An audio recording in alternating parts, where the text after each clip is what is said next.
Hi, John Haney for The Job Shopper. Let's face it, the person you need to impress the most during the job interview process is the manager you're going to be working for.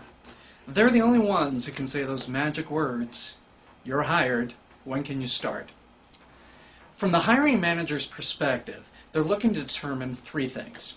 First, are you capable of doing the job? Second, do you want to do this job? And third, will you fit in with the organization if I hire you to do this job? Now, there's not much I can do to help you demonstrate that you have the skills to do the job they're looking for. You either have the skills and experience a hiring manager is looking for, or you don't. However, asking the right questions and showing enthusiasm and interest can help you demonstrate that you want the job with their company and that you'll fit in with the chemistry and culture of their organization. The most common reason for being dropped from a hiring manager's hot list is the lack of any personal chemistry or rapport with the interviewer during the job interview. If their assessment is that you're qualified, but you simply wouldn't fit in with their team, you're not going to get a job offer. Most hiring managers believe that they have an intuitive sense of who will and won't perform well and fit in with the rest of their work group. However, most managers aren't formally trained to interview candidates, so they rely on personal intuition and subjective interpretation to select candidates.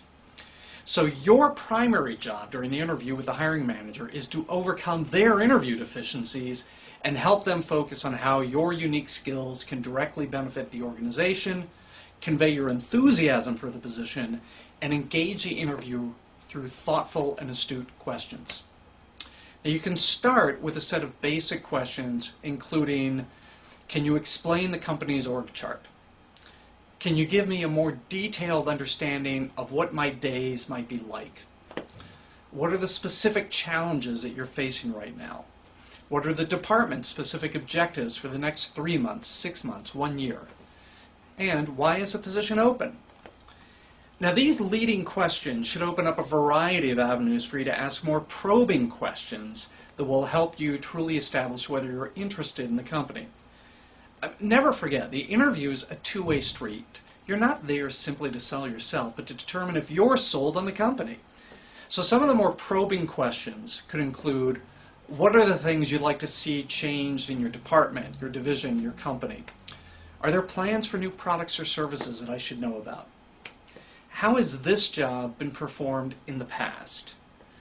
And what do you see are the key goals for the company during the next year, for my department, for this specific job? How do you see my role evolving in the first couple of years? And what do you think my biggest challenge will be if I start working here? Now, even if you're comfortable with the job and the department and the company, you should never underestimate the importance of the company culture and how you'll mesh with it. So you should also ask questions to determine whether you'll be a comfortable fit with their organization. These would include, how would you describe your management style?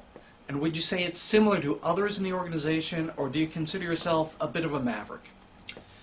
In your experience, what particular types of people do you seem to work best with?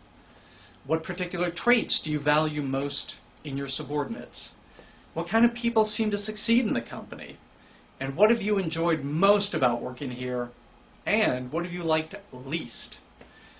Now, the answers to these questions do several things. First, they help you define yourself according to the attributes the manager cites, so you can position yourself as the ideal candidate possessing all the traits they're looking for.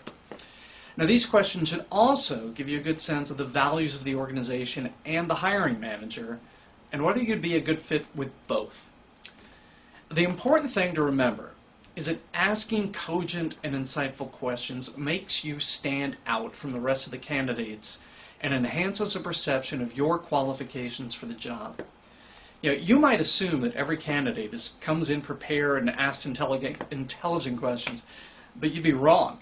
I get feedback literally every day from hiring managers who are shocked by the number of job candidates who don't ask a single question during the interview. And believe me, not one of them gets a job offer. By engaging in intelligent conversation with the interviewer, you'll separate yourself from the pack, you'll make a sterling impression, and hopefully you'll get the chance to answer one final question. When can you start?